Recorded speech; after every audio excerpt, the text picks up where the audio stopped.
kids. Ang bata, yung ating presentation. Kaya alam mo na pagka mga ganyan, alam mo na kung sino gumawa eh. Sino gumawa niya? Yun. Oo nga, yun. Pero sino? Sino? Jerome. Si Kuya Evan. Pagka mga colorful, creativeness, meron ba si tag nun? Pagka creative yung presentation, mga ganyan, makulay, kasi makulay ang buhay ni Kuya Evan. Kaya makulay yung ating ano. Ano tawag dito? Ayan po yung ating title ng ating pag-aaralan. Ano sabi yan? Ano sabi? Paalaman mo sa sarili o makikita o ikaw ay nasa tunay na pananampalataya. Bakit? Meron bang peke sa pananampalataya? Meron. So yan, paano mo malalaman sa sarili mo na yung pananampalataya mo ay dalisay? Dalisay, tunay. Tunay siya, tunay. So ang konteksto po natin ay, hindi ko lang mapapakita na ni Kuya Jeff yun, 2 Corinthians 13. Pero basahin muna natin yung buong 1 to 10. Sige, tayo po tayo bilang paggalang sa salita ng Diyos. 2 Corinthians chapter 13 verses 1 to 10. Yan. Kasi yung natin basa. Tagalog ha? Sige. Verse 1, ito ang ikatlong pagpunta ko riyan. Ang anumang sumbong ay kailangang patunayan ng 2 o 3 saksi. Ngayon, ako'y wala riyan. Inukulit ko sa mga nagkasala at sa iba pa. Ang sinabi ko noong pangalawang dalaw ko, hindi ako mag-atubing parusahan ila pagdating ko riyan. Gagawin ko ito upang patunayan na sa inyong si Kristo ay nagsasalita sa pamamagitan ko. Hindi siya mahina sa pakikitungo sa inyo, kundi makapangyarihan. Kahit na siya ay mahina ng ipako sa krus, nabubuhay siya ngayon sa kapangyarihan ng Diyos. Dahil sa pakikipag-isa namin sa Kanya, kami mahina rin. Ngunit sa pakikitungo sa inyo, kami ay nabubuhay na kasama niya sa pamamagitan ng kapangyarihan ng Diyos. Subukin ninyo ang inyong mga sarili kung kayo'y namumuhay ayon sa pananampalataya. Surihin ninyo ang inyong sarili. Hindi ba ninyo nalalamang nasa inyo si Kristo Jesus? Maliban na lang kung kayo ay bigo sa pagsubok. Umaasa akong makikita din ninyo na hindi kami bigo. Idinadalangin namin sa Diyos na sana'y huwag kayong gumawa ng masama, hindi upang palabasin kami tama, kundi upang magawa ninyo ang mabuti kahit lumitaw na kami na bigo.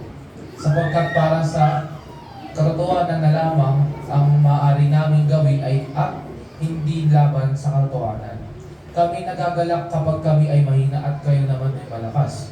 Kaya idinadalangin ko na mga kayo ay maging ganap. Isinusulat ko ang mga bagay na ito habang ako'y wala pa riyan upang sa aking pagdating hindi na kailangan pa magpakita ako ng bagsik sa paggamit ng kapangyarihang ibinigay sa akin ng Panginoon. Ang kapangyarihang ito ay binigay sa akin upang kayo'y tumibay at hindi upang kayo'y masira. Palayan po ng Panginoon, kaya salita, maaari po tayo makapuro. Actually, yung pag-aaralan po muna natin. So, bago natin himayin yung mga verses na yan, ito ang ating talagang pag-aaralan. 2 Corinthians 5:6. Kasi yun yung title natin, di ba? Paano mo nasusuri o sa sarili mo kung ikaw ay namumuhay sa tunay na pananampalataya. Kasi ang sabi niya sa English, so test yourselves to see if you are in the faith. Examine yourselves. Or do you not recognize this about yourselves, that Jesus Christ is in you, unless indeed you fail the test? So, ito yung talaga ang sinasabi ni Pablo dyan sa verse na yan sa mga taga-Corinto.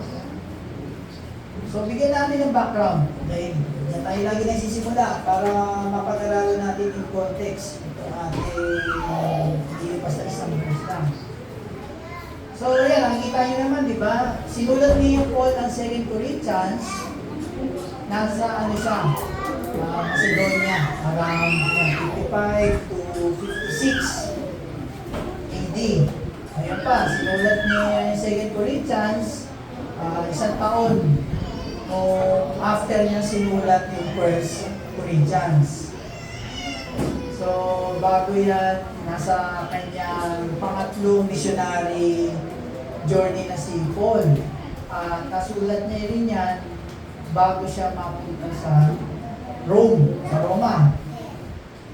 Kasi 1 Corinthians, sinulat niya yun, nasa Roma na siya. Tapos, ayan pa, he had just finished his 3-year ministry in Ephesus and was visiting the churches in Macedonia. Bago siya pumunta ng Corinth. Namit niya si Titus at siya yung nagbalita kay Pablo na kung ano yung mga nangyayari sa church, sa Corinthian church. So yan, ang tema ng 2 Corinthians ay yung relasyon, the relationship between suffering and the power of the Spirit in Paul's apostolic ministry and message, tsaka yung life niya. Kasi sa yung pangalawang sulat niya sa Corinthians, marami nang nakikitawan ng mga false teachers, mga false prophets. So, yan. Yan ang araw natin, ano ang pinaka-context ng 2 Corinthians 13, 5-6. So yan, bago kasi yung 13, dito sa 20 at 21, actually, karugtong yan yung chapter 13. Kasi, merong mga pinapakita si Paul dito, mula dito sa verse 20, 21, tapos mula 2 Corinthians 13, tapos 1 to 10. Meron siyang, kasi hindi natin babasahin ito,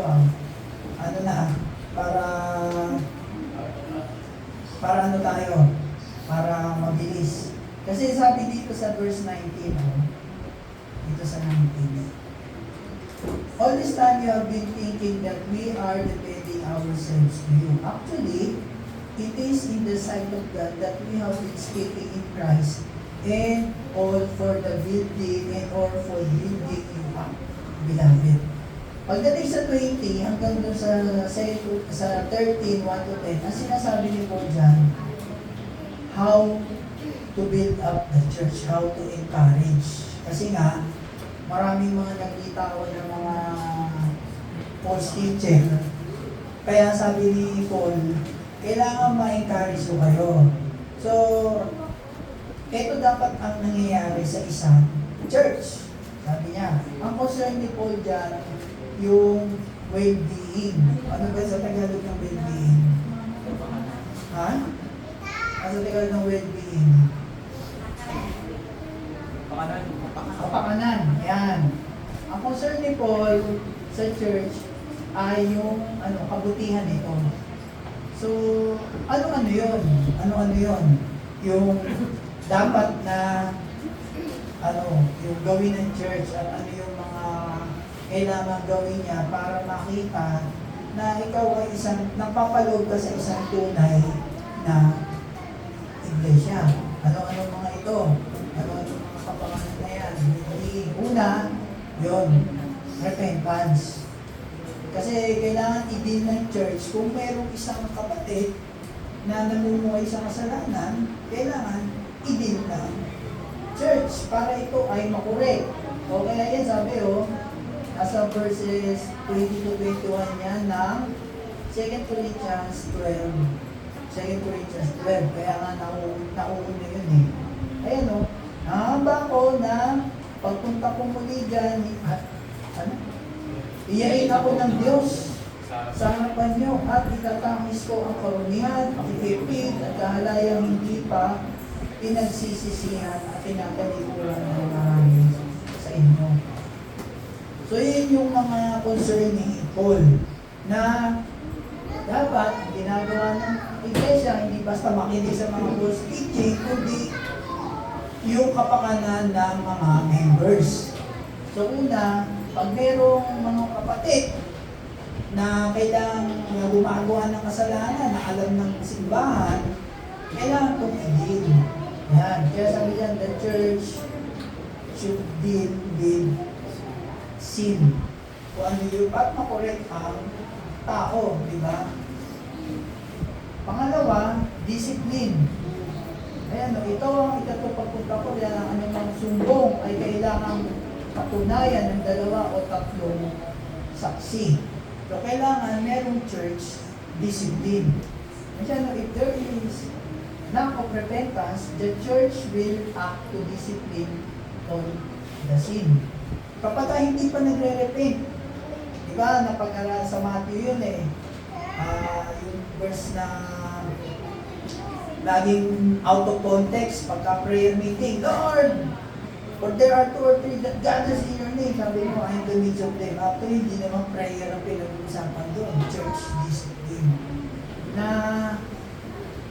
kapag ka kinausap yung isang kapatid, kailangan may witness. No? So, pag hindi pa siya,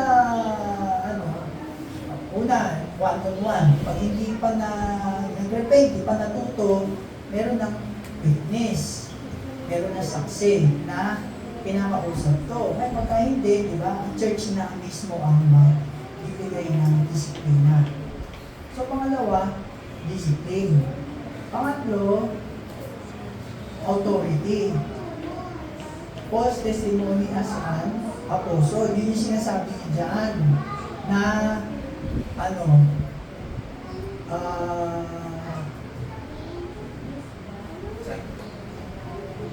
since you are seeking proof of the Christ who speaks in me, who is not weak towards you, but mighty in you. For indeed he was crucified because of weakness, yet he lives because of the power of God. For we are too weak indeed, yet we live with him because of the power of God directed towards you. Sinasabi ni Paul dito, ako yung binigyan ng kapangyarihan ng Diyos, binigyan ng authority as an apostle at papatunayan ko ito. Kasi maraming nagsasabi dyan sa Corinthians na, yan si Pablo, hindi naman talaga nagsasalita si Kristo dyan eh.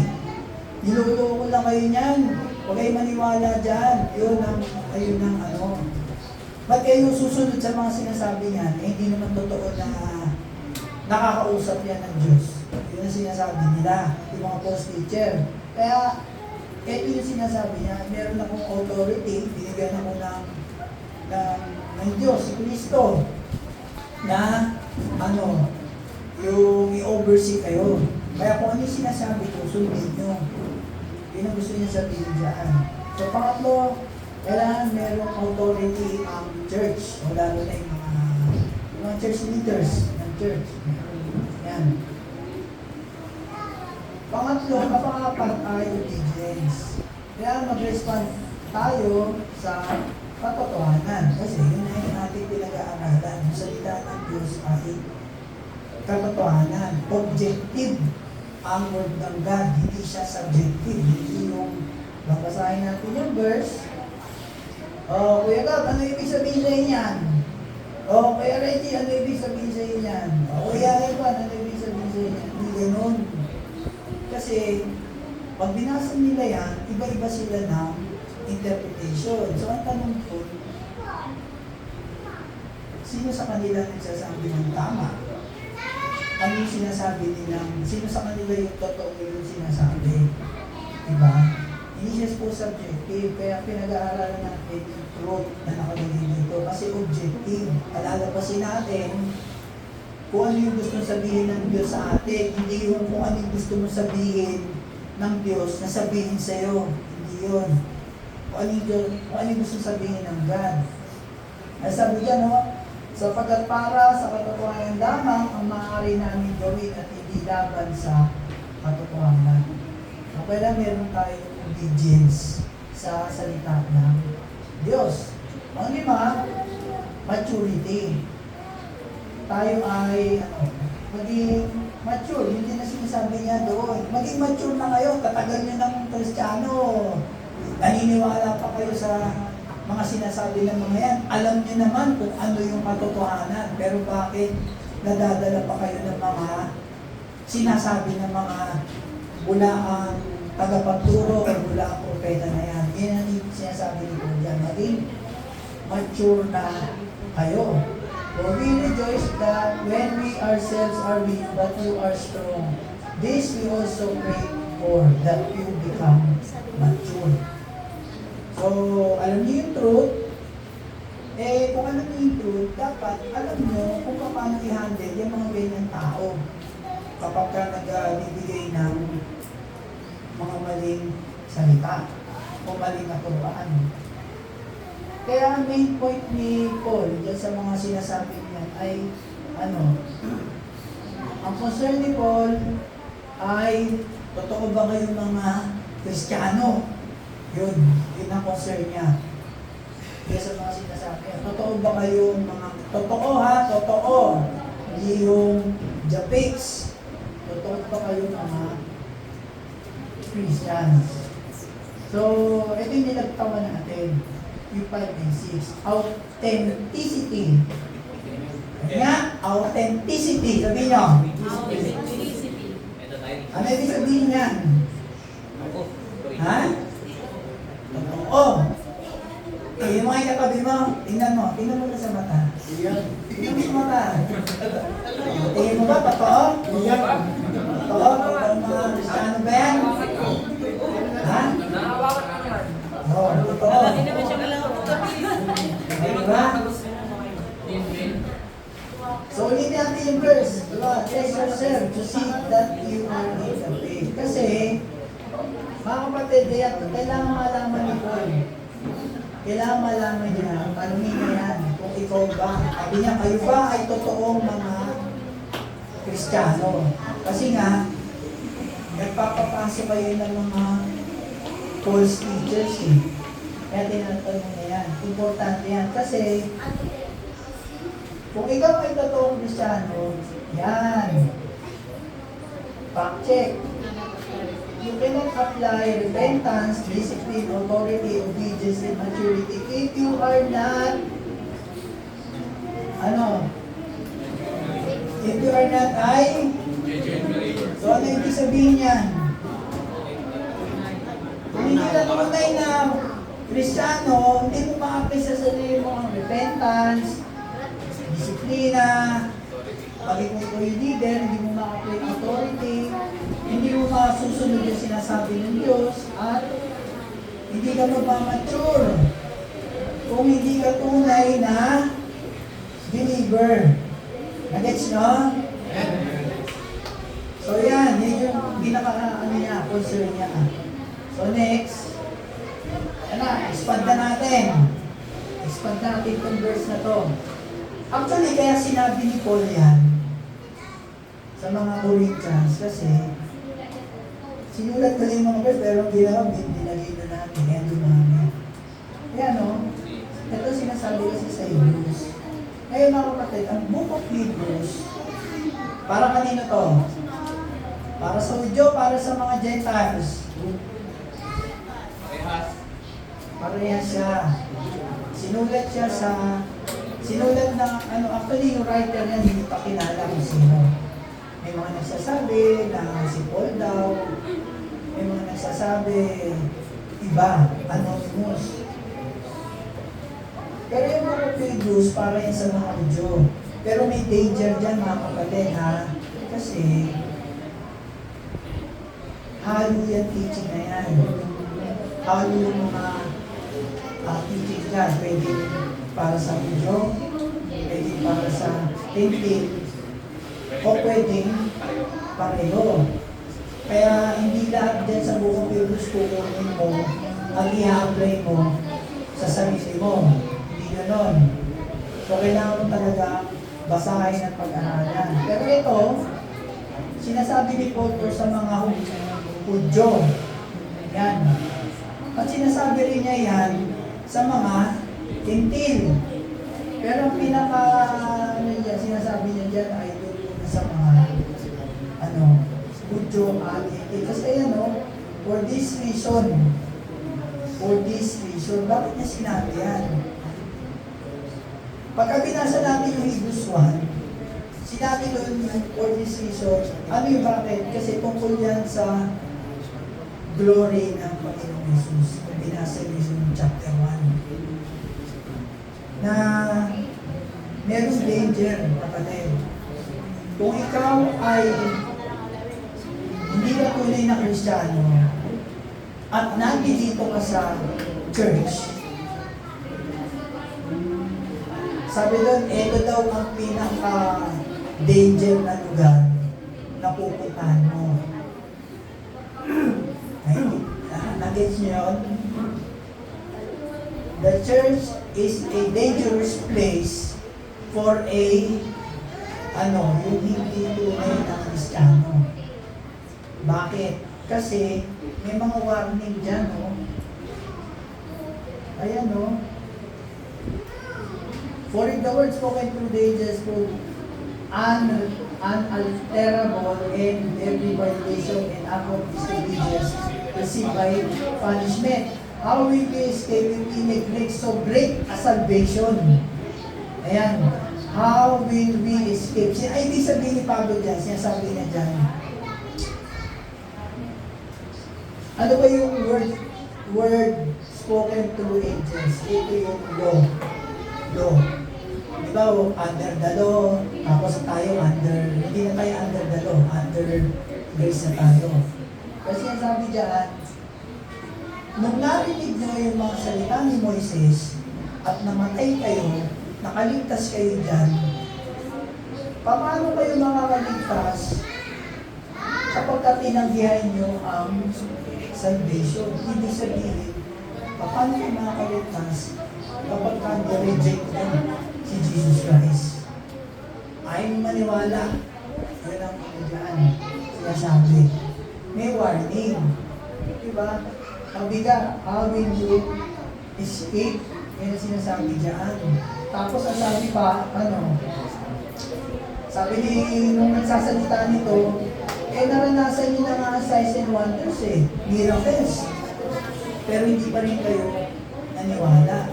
Ngayon kakabihin mo, para sa panahon na yun, Kuya Jay, kasi wala nang signs and wonders ngayon So para sa kanila lang yan. Ito, bakit yan sinulat? Bakit sinulat yan? Kasi nangyari. So tayo, ang gagawin lang natin, iba paniwalaan natin. Faith, paniwalaan natin kung ano ang nangyari noon. So yan. Kahit hindi natin nararanasan yan, we have to believe kasi sinulat So ibig sabihin, yung mga nakakita niya, yung mga nakawitness niya, totoo, yung nakita nila. Kasi kahit sila mismo, nagawa nila yan. Yung mga disciples, nagawa nila yung signs and wonders. Tapos, ayan din, sa Hebrews 3, 6-19, meron din niya warning. Hindi natin babasahin, ha? Kasi, makaba. Ayun, no? Ito yung tungkol sa mga Jews na nandun sa desert na hindi sila naniwala na galit ang Diyos, so yung isang generation namatay. Hindi sila nakapasok sa promise land because of unbelief. Ayan din, sa Hebrews 4 din. So lahat yan sinasabi na merong danger kapag ka ikaw ay tinanggihan mo ang gospel. Meron talagang mangyayari. Ito ang madalas na sinasabi dyan. Napag-aralan natin ito Ayan pag binasa nyo yan pakibasa. Therefore, leaving the elementary teaching about the Christ, let us press on to maturity, not laying again a foundation of repentance from dead works and of faith toward God, of instruction about washings and laying on of hands, and about the resurrection of the dead and eternal judgment. and this we will do if God permits. For it has been possible in the case of those who have once been enlightened and have tasted of the heavenly gift and have been made partakers of the Holy Spirit, Wow. and have tasted the good word of God and the powers of the age to come, and then have fallen away, to restore them again to repentance, since they again crucified to themselves the Son of God and put him to open shame. For ground that drinks the rain which often falls on it and produces vegetation useful to those who seek it is also tilled, receives a blessing from God. But if it yields thorns and thistles, it is worthless and close to being cursed, and it ends up being burned. Ayan. So, pinaka-context yan,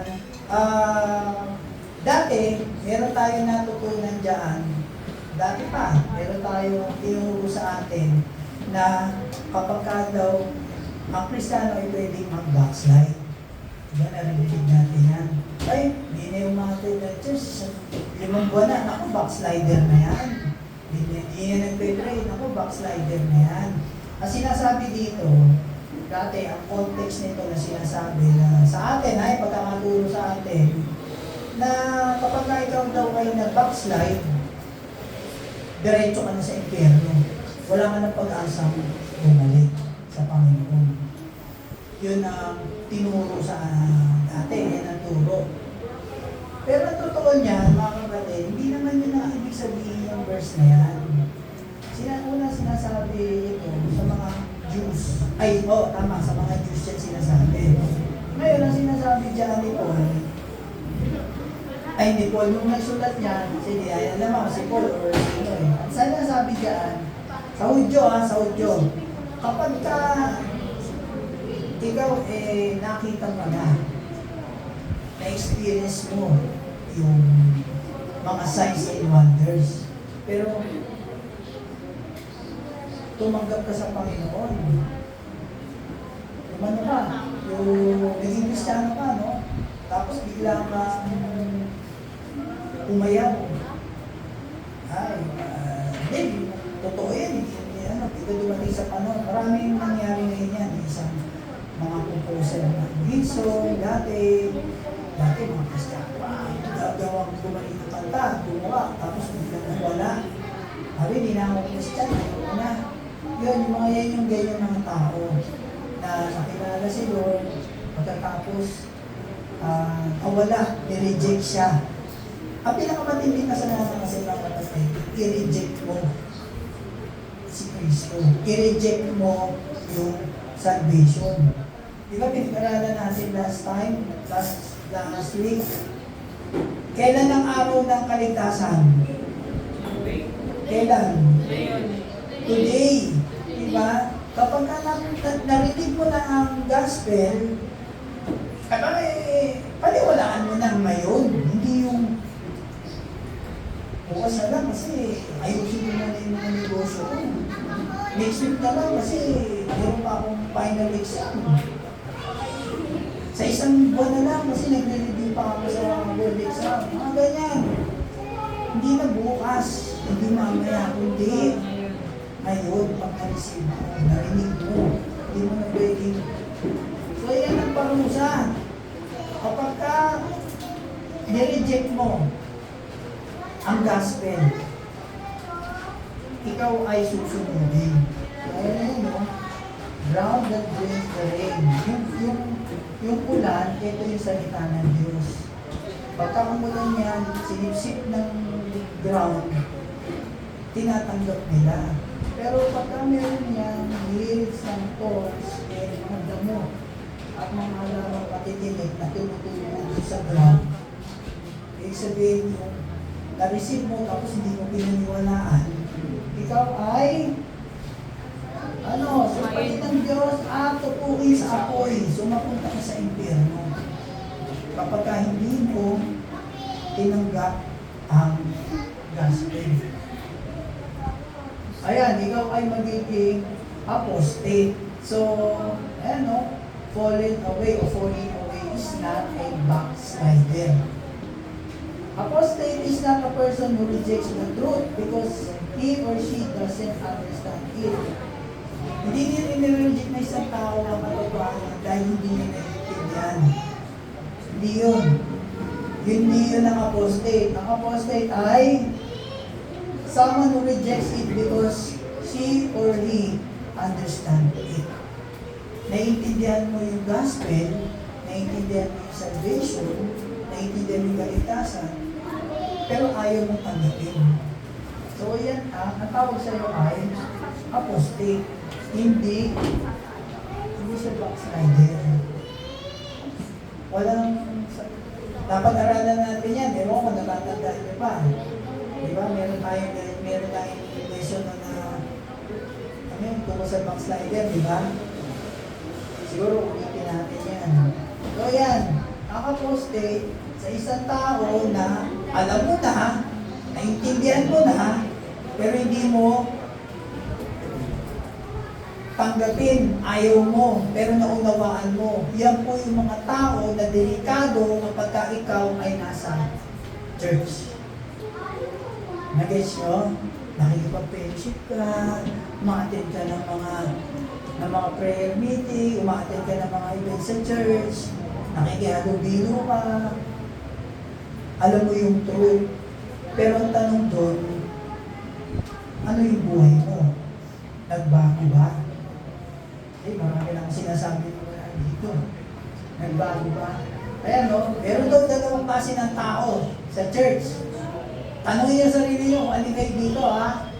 Una, people who have believed and are authentic.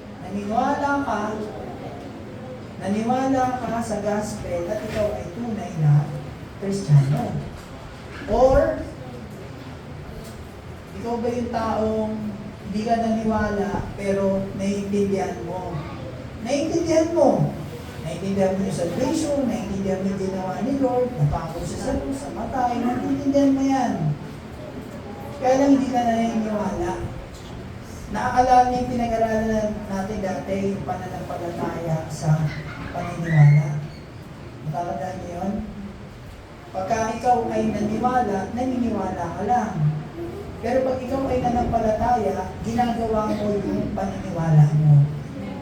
Naintindihan niyo yun? Ginagawa mo yung paniniwala mo kung ikaw ay may pananampalataya. Pero kung naniniwala ka lang na ganun lang. Naniniwala ka na si Jesus pinako. Ganun lang, naniniwala ka. Pero yung pananampalataya mo, meron bang pagbabago dun sa pinaniniwalaan mo? Yun. So, alin kayo dyan? Kung kayo nasasagot yan, ha? Ito pa yung isang matindi sa Hebrews 10. Ito, napag-aralan niyo rin natin ito. Ayan, o. For if we go on sinning, ay basa lang. For if we go on sinning willfully after receiving the knowledge of the truth, there is no longer remains a sacrifice for sins, but a terrifying expectation of judgment and the fury of a fire which will consume the adversaries. Matapos nating malaman at tanggapin ang katotohanan at sadyain pa rin nating pagkasala, wala nang handog na may alay pa para sa ikapagpapatawan ng ating mga kasalanan. Ang naghihintay na lamang sa atin ay ang kakilakilabot na paghukom at ang naglalalablab na apoy na tutupok sa mga kaaway ng Diyos. So, yan. Sabi ng writer dyan na pagkatapos mo malaman yung truth at naintindihan mo ito, tapos gumagawa ka ng kasalanan, sinasadya mo pa rin gumawa ng kasalanan, wala ka ng pag-asang maligtas. Yan ang sinasabi dyan. Wala nang handog na maiaari pa sa ikapapatawad ng ating mga kasalanan. Ano ibig sabihin nun? Kasi tinapos na nga ni Kristo eh. Si Kristo ang tumapos sa lahat ng nasa batas ni Moses. Hindi mo na kayo, wala nang paraan. Kasi siya yung nga yung maging sacrifice eh. So ibig sabihin, wala nang pang maiaari pa para mapatawad ka sa kasalanan. Kasi nga, tinapos na nga ni Kristo. Siya na yung huli. So kapag ka ikaw ay nalaman mo yan, at naintindihan mo yan, at tinanggap mo yan, Pero paulit-ulit ka pa rin, sinasadya mo pa rin gumawa ng kasalanan, wala ka ng pag-asa. Wala ka ng pag-asa, wala ka ng pag-asa maligtas. Kasi alam mo na yung truth, pero bakit patuloy-tuloy mo kang ginagawa? Diba? At ano daw sabi niya, naghihintay na lang sa atin at pakilakilabot na pag-uhukom. Yan ang sinasabi niya doon sa mga Hudyo. At pwede rin po natin ito i-apply sa atin. Kasi kung ang Diyos, sabi nga ni Kuya Rico kanina, sabi ko, ano ba ang salvation sa'yo? Sabi niya, it is a free gift. Kung ito libre, kinuha mo. Tapos yung nagbigay sa'yo, patuloy mo pa rin ginagawa ng mali. Di ba nakakahiya? Di ba? Binigyan ka na ng libre. Di ka na mamamatay habang buhay. Pero lagi mo pa rin siyang inaasar. Lagi ka pa rin mayroong ginagawa sa kanya. Ano, di ba nakakahiya doon? Siyempre, gagawa mo na ng mabuti. Parang yung example natin dati. May bawa si Kuya Romy, tapos si Ate Malo magkagalit. Kung makikita ni Kuya si Ate Malo, naiinis siya. Pero binibigyan siya ni Ate Malo ng pagkain, di ba? Pag may birthday, bibigyan siya. So si Kuya Romy ba, tingin nyo, dadating ba yung panahon na magiging mabait na siya sa kanya? Kaya kahit kayo, meron kayong kagalit, ginagawa ka ng mabuti ng kagalit mo. Dadating ba yung time na magiging mabuti ka na rin sa kanya? Kasi mahihiya ka na. Sa kabalitan na puro kabutihan ang ginagawa nito sa akin, kasamaan pa rin ang pinapalit ko, darating ang araw, mahihiya ka. Ganyan din yan. Darating ang araw, mahihiya tayo. Ito, warning lang ito, mga kapatid. Warning ha. Hindi ito yung mangyayari sa'yo. Warning ito. Na kapag nalaman mo yung truth, tapos gawa ka pa rin ang gawa ng kasalanan, warning, ito na yun. Sign. Alam mo na eh. Diba? Alam mo na, pero ba't ka pa rin gawa ng gawa? Dapat may makita sa pagbabago sa buhay natin. Yan. O, for context pa. False teachers invaded the Corinthian church. False teachers attacked Paul in order to discredit him para, ano ba Tagalog discredit? Mawala ng kredibilidad ng kanyang pagiging apostol, ng pagiging disipulo ni Kristo. Yan ang mga sinasabi kay Paul, mahina, hindi ka i-impress sa mga sinasabi mo. Gusto mo lang kumuha ng pera sa church. Lagi ka namang nakakulong. Di ba lagi nakakulong si Paul? Lagi kang nagdudusa. Dami ang pinagdusahan. Nakaan siya ng bagyo, pinagpapano siya, ko, nasira yung barko, binagyo, nasa dagat siya ng ilang araw, marami. Ano pa? At lagi ka nasasaktan. May sakit ka. May sakit si Paul sa mata eh. Hindi natin alam kung ano. So yun yung mga paratang kay Pablo. Ngayon, yung ano na yan, yung verse na yan, anong pinapoint ni Paul? Yan, pasakin na lang. Makibasa. If you do your spiritual inventory and you conclude that you are in faith, that you are a true believers, that the gospel of Christ has transformed your life, that Christ dwells in you, and if you conclude that, then you know that Paul is a true apostle. Tignan ninyo ang buhay ninyo, kung ang buhay ninyo ang aba ay nagbago. Kung oo, si Paul ay tunay na apostol na nangangaral ng tunay na mensahe tungkol kay Kristo Jesus. Kung nagdududa sila na sa kanyang pagkaka-apostol, kailangan nilang pagdudahan ng kanyang mensahe. Kung nagdududa sila sa kanyang mensahe, kailangan nilang pagdudahan ng kanilang sarili Sariling pagbabago. Yan. Yan ang sinasabi ni Paul sa mga Corinthians. Yan sa verse na yan. O, tingnan nyo nga sa sarili nyo, pag-aralan nyo kung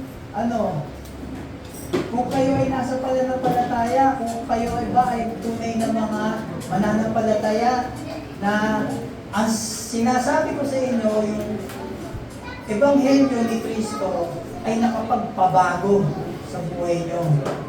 Yun ang sinasabi niya dyan. Ano niya? Kung ito ay totoo at sinasabi mo sa sarili mo na yung mensahe na natanggap mo sa akin ay nabago ang buhay nyo, then ako ay isang tunay na apostol ni Kristo. Yun ang ibig niya sabihin dyan. Nag-gets nyo? Yun ang ibig niya sabihin. Kaya sabi niya dyan, tingnan nyo ang buhay nyo kung ito ay nagbago. Kasi mga kapatid, yan po ang katunayan kung tayo ay isang tunay na mananampalataya. Kung yung buhay natin nabago. Paano nabago? Dati palamura ka. Ngayon, hindi ka na nagmumura. Dati, puro ka gimmick.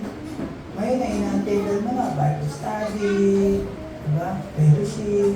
Dati pagkaling ko, nasa mall ka, nanonood ka sine. Pero, pag Sunday, nasa church ka. Take note na, hindi mo masamang mag-mall, hindi masamang mag-gimmick. Nasa priority po natin yan. Hindi masama yan. Wala akong sinasabi dito sa Biblia na masama yung mga ganyan. Enjoy po natin kung ano yun nandito. Pero, hindi dapat tayo nakikipagkompromiso. Diba? Pwede natin enjoy kung ano meron ng mundo, pero hindi dapat tayo nakikipagkompromiso.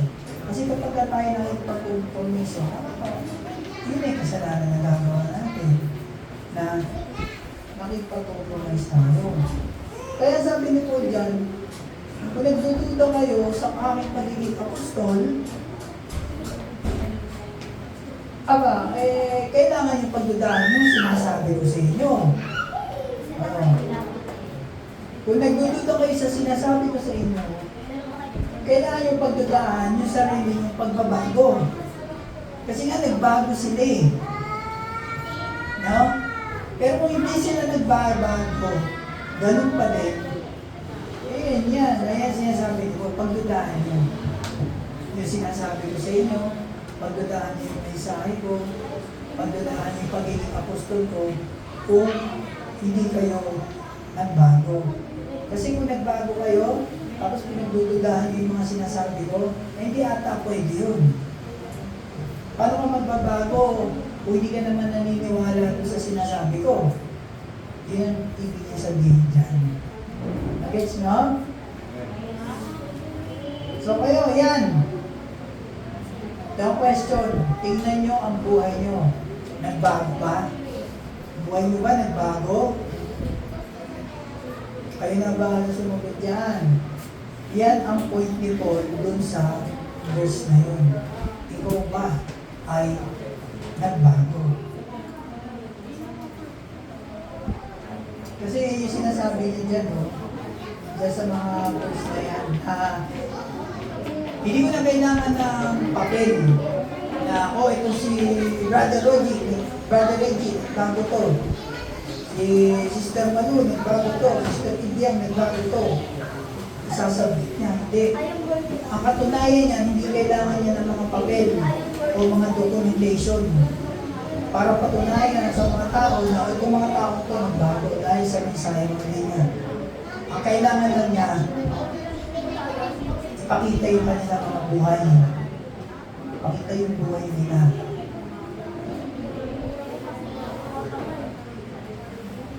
Kaya yung sinabi ko kanina eh.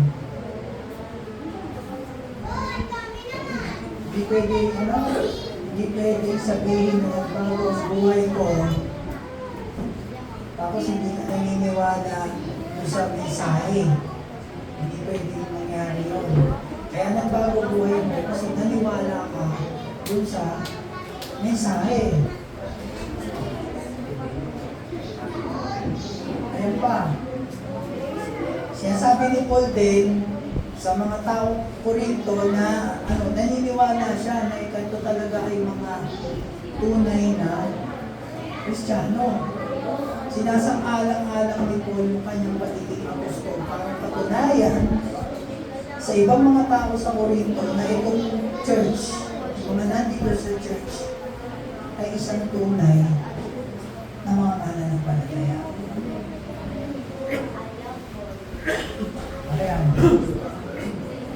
Kaya bilang pakmasa. Christ has transformed us. There's no explanation for our attitude towards sin and our attitude toward righteousness. There's no explanation for why we commit our life to the teaching of God's truth. There's no explanation for why we want to praise and rejoice in the Lord. There's no explanation for that other than the Lord has transformed our heart. Ibig sabihin, wala akong explanation. Hindi ko maipaliwanag kung bakit ako nagpupuri sa Diyos. Hindi ko maipaliwanag kung bakit ako umatid ng Bible study. Hindi ko maipaliwanag kung bakit gusto ko umatid sa church. Hindi ko maipaliwanag kung bakit gusto kong magbasa ng Biblia. Lahat yan, hindi ko maipaliwanag kung bakit parang ayoko nang gumawa ng kasalanan. Hindi ko talaga mapapaliwanag yan. Kasi, ito lang pwede paliwanag dyan, no? Kaya mo hindi mapaliwanag kasi ito nangyari sa'yo. Nabago yung puso mo. Diba? Natanong ka, bakit mo gusto magpunta sa church? Kasi gusto kong makinig ng salita ng Diyos. Kasi gusto kong pumili ng Diyos. Nabago yung puso mo. Hindi mo yung pwede sabihin. Kasi crush ko nandun, kaya ako napupunta sa church. Kasi si pastor, nakakatawang magturo, naaaliw ako, hindi ako inaanto. Ang gano'n, diba? Kasi, si Nestor, laki ng katawan. Gusto ko, ganyan ang katawan eh.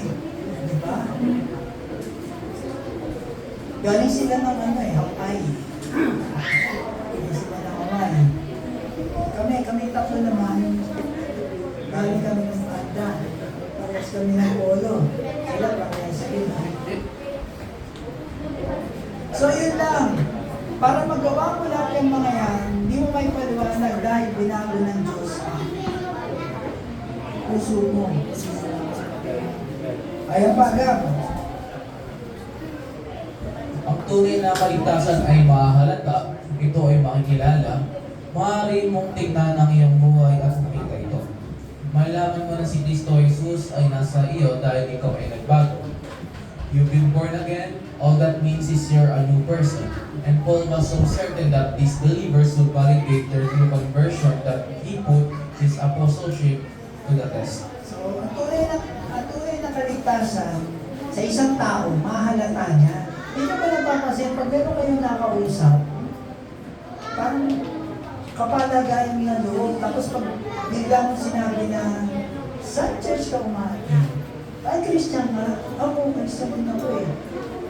Nagkakaroon kayo ng connection, nahalata mo sa kung paano siya magsalita, isa kung paano siya kumilos, kung ano yung buhay niya. Mahalata mo yun. Mahalata natin yun sa isang tunay na Kristiyano. Malalaman natin na si Kristo ang dahilan bakit siya ay isang tao ay nagbago. So, ayan. May mga question. Magbasa yung question. What test do you apply to see if there's evidence that the power of Christ has changed your Ayan. life? Ano daw gagawin mo para masabi sa sarili mo na ikaw ay nasa tunay na pananampalataya? Una, Pray a prayer. nag-pray ka ba ng prayer? O sino gusto tumanggap dito? Taas ang kamay. O sumunod sa aking panalangin. Ano? Or? Attended a Bible study. Oh. Attended the church service. Oh. Big disciple. Oh. Walk in front of the aisle. O merong altar call. Altar call. Sino man gusto tumanggap sa Panginoon? Punta rito sa harap. Yan yun. Sumunod ako sa prayer dahil very emotional ako. pinapapasok ko si Jesus sa buhay ko. Bata pa ako, sumasama ako sa magulang ko sa church, or mga magulang ko ay Kristiyano. Umiiyak ba ako habang nag-arasal? Nabaptize ako? So, yan yung mga ilang mga tanong na sinasabi ng iba para i-apply nila sa sarili nila, malaman kung sila ba ay tunay na nasa pananampalataya. Ay, kailangan mo ako eh. Nag-baptize ako. Kaya, tamang faith ako. Ligtas ako. Eh, ma-attend ako ng church. Ma-attend ako ng Bible study. Ma-attend ako ng service. Nagpapadisciple ako. Sumunod ako dun sa prayer nung nagpalit ng ng pagtanggap. So, yan ang diyan ma-apply na ako ay tunay na Kristiyano. Ano ba sagot dyan? Lahat ng ito ay hindi valid. So, hindi po yan ang katibayan para ikaw ay matanong sa sagot na ikaw ay nasa tunay na pananampalataya. So yan, ano ang mga dapat gawin para malaman o masuri kung ako ay nasa pananampalataya? Una, Pagsisisi, pangalawa, katuwiran, righteousness, pagsunod, submission, pagsunod, dalawa, dalawa, obedience, obedience, and pag-ibig. pag-ibig, love. So yan ang kailangan mong gawin. Ngayon, ano ibig sabihin yan? Next week. Part 2. Part 2 yan. Series yan. Next week. Papaliwanag natin ito. Expand natin. Na-excite tuloy ako. So, ano ang mga dapat gawin para malaman mo kay Toy na sa tunay na pananampalataya? Yan, yung ibang yan. Pero i-explain natin yan. Next week. Sige tayo dito mayo.